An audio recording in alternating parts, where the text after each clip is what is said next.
अभी तक उसकी गिरफ्तारी नहीं हो पाई है। जनता में आक्रोश है। राहुल ही नहीं, उसका भाई जो थप्पड़ चलाया है चंदन चंद्रवंशी, वो भी बराबर का दोषी है। तो दोनों की गिरफ्तारी सुनिश्चित होनी चाहिए। उनके साथ और भी लोग जो वीडियो फुटेज में दिख रहे हैं, केवल गोलमोल बातें हो रही हैं, जांच चल रही है, जांच चल रही है। भैया आप जांच कर रहे हैं, आपसे नहीं हो रहा है तो आप कहिए ना कि सीबीआई जांच की मांग करा दीजिए। आप सीबीआई जांच करवा दीजिए। अपराधी यदि पाताल में भी छुपा हो तो उसको ढूंढ कर निकालने के लिए पेट्रोल गोली या लाइसेंस जो भी है जो जमा कराए हैं निरस्त होने के बाद, तो ये पूछना चाहिए था कि आपके नाम पे लाइसेंस तो है नहीं, तो आप कौन होते हैं इसको लेकर घूमने वाले? घर से लेकर थाने तक आप आए कैसे? इसको लेकर हमारे लिए तो न्याय का सवाल है। हम न्याय चाहते हैं और हम लड़ेंगे। हम तब तक लड़ते रहेंगे जब तक हमारे शरीर में जान है, जब तक हम दोषियों को सजा नहीं दिलवाते। और राजगृह, शेखपुरा, सोनो मोड़, चकाई के रास्ते हम लोग देवघर तक पहुंचेंगे। जिस विषय को लेकर हम यहाँ आप सबको लाइव आए हैं, आप सब शीर्षक पढ़ने के बाद भली भांति समझ सकते हैं कि हम लाइव क्यों आए हैं। और जो विषय 14 दिनों से चल रहा है सोशल मीडिया पर देश भर में, इससे आपको अंदाजा मिल गया होगा कि आज लाइव आने का उद्देश्य क्या है, मकसद क्या है हमारा। लेकिन फिर से एक बार मैं चाहता हूं कि आप सबों को जानकारी दूं।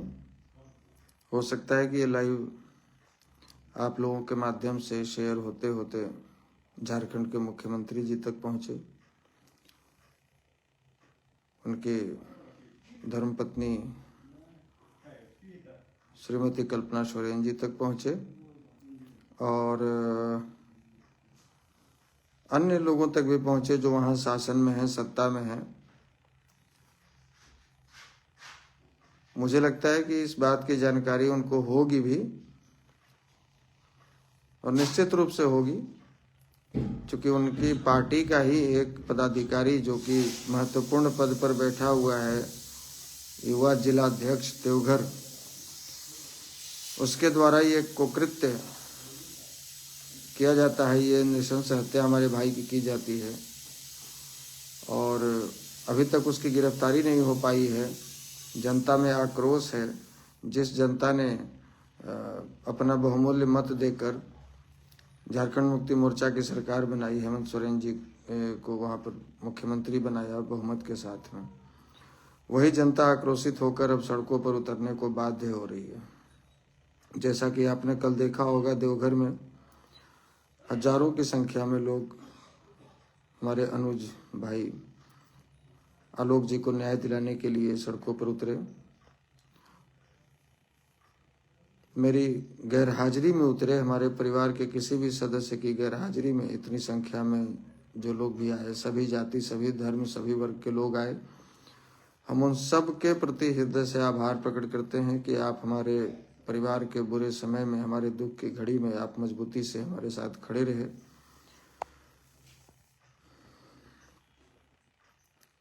हमने सभी अधिकारियों से बात की, जितनी मेरी पहुंच थी, जितनी मेरी समझ थी। हम अपनी पहुंच के अनुसार, अपनी क्षमता के अनुसार हम हर प्रयास कर लिए, लेकिन अभी तक राहुल चंद्रवंशी की गिरफ्तारी नहीं हुई है। अब इस लोकतांत्रिक व्यवस्था में राहुल ही नहीं, उसका भाई जो थप्पड़ चलाया है चंदन चंद्रवंशी, वो भी बराबर का दोषी है। तो दोनों की गिरफ्तारी सुनिश्चित होनी चाहिए।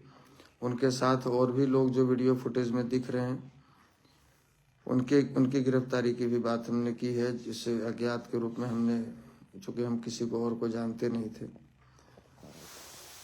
अज्ञात के रूप में हमने उनके नाम का FIR किया है। तो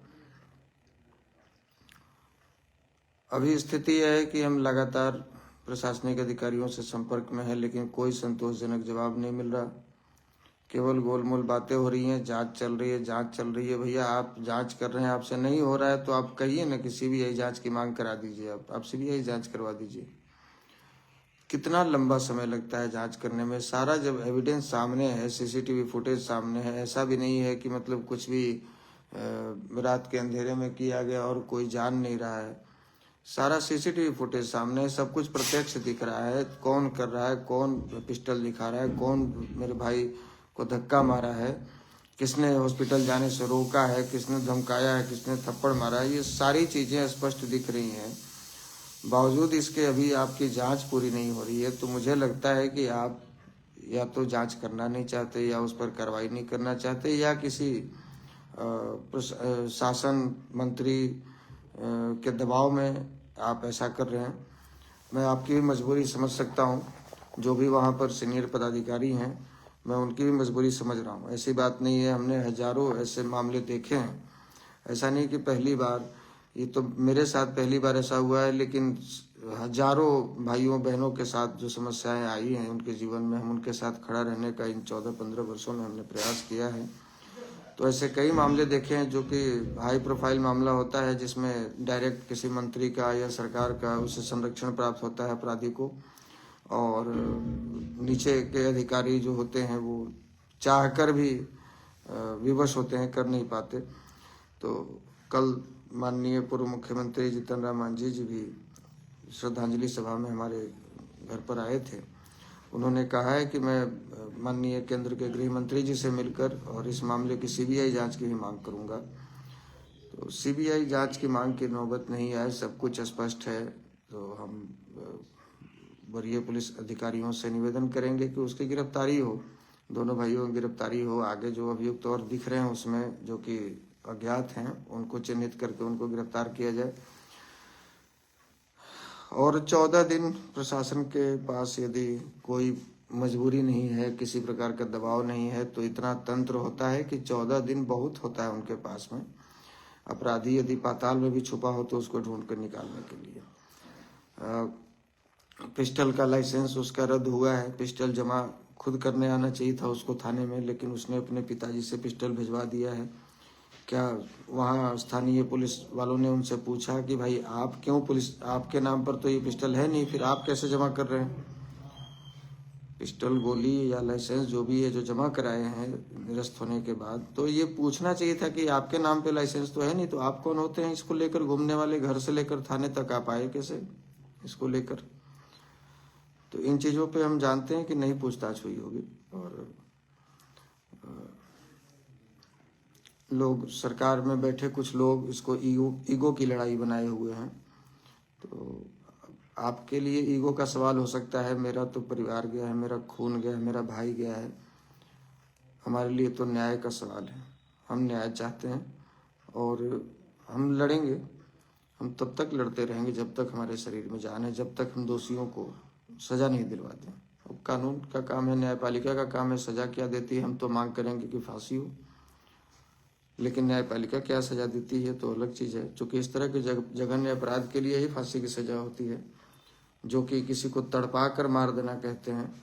भाई हमारा बात करता रहा, धक्का लगने के बाद उसके कमर की हड्डी टूटी थी, फिर भी उसका पैंट फंसा हुआ था उस गाड़ी के आगे बोनट में।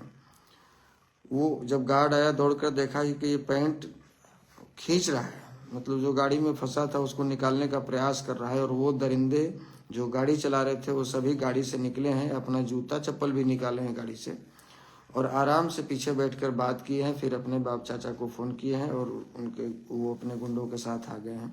आने के बाद भी ये प्रयास नहीं किए, जबकि हमारा भाई 2 मिनट के लिए खड़ा हुआ, जैसा ही गार्ड बताया। फिर वो बोला कि हमारे यहाँ हड्डी और कमर, यहाँ जांघ और कमर के बीच में काफ़ी दर्द है। वो बैठ गया। बैठने के बाद वो पानी मांगा है, चूँकि घायल व्यक्ति को पानी नहीं दी जाती है, तो पानी नहीं दिया गया, उसको कहा गया। फिर उसने कहा कि मैं लेटूंगा, लेटा है वो। पानी मांगता रहा लगातार, पानी नहीं दिया गया। हॉस्पिटल में भी गया। उतने देर करने के बावजूद जब दोबारा वहाँ कुछ लोग हमारे साथी पहुँचे हैं, जब उसने 40-45 मिनट वहाँ डिस्टर्ब किया, उसके बाद जब हमारे कुछ साथी पहुँचे तो उन्होंने जब जोर ज़बरदस्ती करके उसको हॉस्पिटल ले जाने का प्रयास किया, तो त्रिदेव हॉस्पिटल है जिसके बारे में सब लोग जानता है कि वो राहुल चंद्रवंशी के ही संरक्षण में चलता है, उस हॉस्पिटल वाले ने मना कर दिया। वहाँ अपने गुंडे भेज दी उसने मना कर दिया, इसमें कोई जगह नहीं है। दोबारा फिर हम लोग जब सदर अस्पताल हमारे लोग लेकर गए, वहाँ 2 इंजेक्शन डाला गया, 2-4 और भेज दिया गया। वहाँ भी इसने अपने गुंडों को भेजा है। जब मैं वहाँ पहुँचा तो मुझे ये जानकारी मिली कि वहाँ भी इसने अपने गुंडों को भेजा है। और तो ये सब कुछ स्पष्ट है। उसके बाद भी क्या वजह है, क्या कारण है, ये तो वहाँ के प्रशासनिक अधिकारी जानेंगे, वहाँ के शासन सत्ता में बैठे लोग जानेंगे। लेकिन हम बस इतना जानते हैं कि हमारे भाई को न्याय मिलना चाहिए। और कल, आज वो लास्ट दिन है। आज यदि शाम रात तक भी यदि राहुल चंद्रवंशी, चंदन चंद्रवंशी सरेंडर कर देता है और या उससे गिरफ्तार कर ली जाती है, तो हम लोग कल का जो कार्यक्रम है उसे स्थगित कर देंगे और न्यायालय में अपनी लड़ाई लड़ेंगे। क्योंकि हमें वहाँ प्रशासन से कोई समस्या नहीं है, वहाँ हमें किसी जात से कोई समस्या नहीं है। कल आपने देखा होगा जो देवघर के लोग हैं खास करके, यदि उस कल की सभा में 4000 या 3000 लोग थे, उसमें आधे से ज़्यादा अन्य समाज के लोग थे, उसमें चंद्रवंशी समाज के लोग थे, उसमें यादव समाज के लोग थे, उसमें करणी सेना के लोग थे, क्षत्रिय समाज के लोग थे, मतलब दलित समाज के लोग थे, सभी वर्ग के लोग थे, सभी पिछड़ा अगड़ा दलित अल्पसंख्यक समाज के भी लोग थे। तो ये लड़ाई केवल अब कोई जाति की नहीं है। और जाति के नाम पर आकर जो आए दिन लोग हाईलाइट होने के लिए जो इस तरह का स्टेटमेंट दे रहे हैं, यदि हमारी तरफ से भी दे रहे हैं कोई, तो हम उनसे भी आग्रह करेंगे कि ये लड़ाई किसी जाति से नहीं है भाई, और इसमें आप ऐसा कोई स्टेटमेंट न दे जिससे हमारे भाई को न्याय न मिले। मैं बस न्याय चाहता हूँ। क्या वो हमारी जाति का होता, क्या वो हमारी पार्टी का होता तो हम छोड़ देते? बिल्कुल नहीं छोड़ते। तो किस जाति में पैदा लिया, किस पार्टी में वो काम कर रहा है, इससे हमें मतलब नहीं है। वो हमारी नज़र में दोषी है, वो उसने हमारे भाई की हत्या की है, उसे सज़ा मिलनी चाहिए, बस हमें इतना मतलब है। और एक बार मेरे स्थान पर जो लोग भी जाति के नाम पर उसे समर्थन कर रहे हैं, या साइबर अपराधियों से जो वो फेक आईडी बनवा कर लिखवा रहा है, चूँकि उनको संरक्षण देता है, जामताड़ा, सारठ, मधुपुर, देवघर, इस सब क्षेत्रों में जितने भी साइबर अपराधी हैं सबको ये संरक्षण दिलवाता है। और सत्ता में बैठे लोगों से कुछ प्रशासनिक अधिकारी भी उसमें शामिल हैं।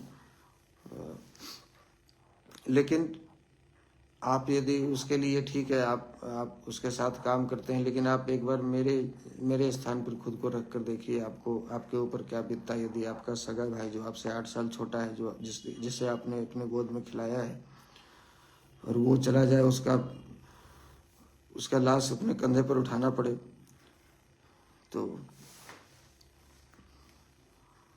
हमारे परिवार पर क्या बीत रहा है वो भी मेरे पास शब्द नहीं है बयां करने के लिए। हम तो अपनी भावनाओं को रोकते भी हैं पिताजी, वो भी नहीं, प्रयास करके भी नहीं रोक पाते। बस हम चाहते हैं कि आज मेरे भाई के साथ ऐसा हुआ है, मेरे परिवार के साथ ऐसा हुआ है, कल आपके भाई और परिवार के साथ भी हो सकता है। आज ये राहुल चंद्रवंशी है, कल कोई और शर्मा होगा, परसों कोई सिंह होगा, तरसों कोई यादव होगा, उसके बाद कोई पासवान होगा। इसमें मत जाइए, हम आपसे निवेदन करेंगे। देवघर के जितने भी लोग हमारी बात को सुन रहे हैं, जहाँ तक मेरी आवाज़ पहुँचेगी, चाहे वो अपनी प्रतिष्ठान चलाते हों, चाहे दुकान चलाते हों, चाहे ऑटो रिक्शा चलाते हों, चाहे गाड़ी चलाते हों, या जिस प्रकार से भी कार्यालय चलाते हों, हम आपसे आग्रह कर रहे हैं, बिल्कुल हाथ जोड़कर आग्रह कर रहे हैं कि एक दिन के लिए आप हमारा समर्थन कीजिए, मानवता का समर्थन कीजिए, और कल देवघर बंद में आप हमारा साथ दीजिए। कल हम लोग पहुंचेंगे। हम अपील करेंगे फिर से, जितने भी भाई सुन रहे हैं और जितने भी लोग हमारे साथ जा रहे हैं, किसी प्रकार की कोई हम लोग हिंसक काम नहीं करेंगे। देवघर की आम जनता का एक तिनका का भी नुकसान नहीं होना चाहिए, पुलिस प्रशासन का किसी प्रकार का कोई नुकसान नहीं होना चाहिए। हम लोग न्यायपालिका में भरोसा रखने वाले लोग हैं, लोकतांत्रिक व्यवस्था जीने वाले लोग हैं, लेकिन हाँ, संख्या बल इतनी होनी चाहिए कि देवघर की सड़कों पर केवल न्याय मांगते हुए लोग दिखें, जिनके हाथों में तिरंगा झंडा हो, जिनके हाथों में बैनर तख्ती हो, और वो ये मांग कर रहे हो कि भाई जो हत्यारा है उसे सजा मिलनी चाहिए। किसी प्रकार का, हम बिल्कुल फिर से हाथ जोड़ रहे हैं। देवघर के लोगों ने हमारा कुछ नहीं बिगाड़ा है, वहाँ के लोग हमारे साथ हैं, हम इसके लिए फिर से उनको धन्यवाद कर रहे हैं, आभार कर रहे हैं। इसलिए देवघर का एक तिनका का भी कुछ नुकसान नहीं होना चाहिए। संख्या बल इतनी होनी चाहिए कि हेमंत सोरेन जी सीएम आवास में बैठकर देखें, कल्पना सोरेन जी सीएम आवास में बैठकर देखें कि ये व्यक्ति कभी हमारे लिए घूम घूम कर लोगों से कहता था कि झारखंड मुक्ति मोर्चा की सरकार बनवाइए और आपको न्याय मिलेगा, ये न्याय संगत सरकार है। और आज वो अपने भाई के लिए, न्याय के लिए सड़कों पर हजारों लाखों के साथ, लोगों के साथ, जनता के साथ उतरा हुआ है। वही जनता, जिस जनता ने हमको वोट देकर यहाँ सत्ता में बिठाया है। तो शायद उनको एहसास हो कि उनसे भूल हो रही है, उनके सत्ता में बैठे लोगों से भूल हो रही है और इसे सुधार करना चाहिए और दोषियों को गिरफ्तार कर उन पर, सबसे पहले तो इतना संगीन अपराध उस पर कई बार लगा है। एक यादव समाज के लोगों को मारा है, पूरा परिवार थाने में, आप फोटो देख रहे होंगे, वीडियो देख रहे होंगे। एक दलित समाज का लड़का जो कहता है मुझे टॉर्चर करके 1 करोड़ 10 लाख रुपए का साइबर अपराध हमसे करवाया है। एक और लड़का कोई है कुणाल, जिन्हें अधमरा होने तक नाली में डुबो कर मारा है। कोई एक है जिसको पिस्टल मुंह में डालकर गोली मार दिया है। इतना होने के बावजूद भी यदि उसे पार्टी में इस तरह के संवैधानिक पद पर और इस तरह के जिम्मेदाराना पद पर आप बैठा कर रखे हुए हैं, तो ये आपकी पार्टी का मानसिक दिवालियापन को दर्शाता है। हम चाहते हैं कि इसमें सुधार हो, जनता का विश्वास आप पर बना रहे और जितने भी साथी हमारे साथ कल बिहार से देवघर के लिए प्रस्थान करेंगे और जितने भी साथी जो झारखंड से हैं, जो अलग अलग जिला से जो आ रहे हैं, वो लोग वीआईपी चौक, जिन्हें वीर कुंवर सिंह चौक के नाम से भी जाना जाता है, बाबू वीर कुंवर सिंह चौक के नाम से, उस चौक पर हम लोग एकत्रित होंगे। एकत्रित होने का समय 11 बजे है। हम कल सुबह 6 बजे, सब कुछ नीचे डिटेल में लिखा हुआ है इस लाइव में।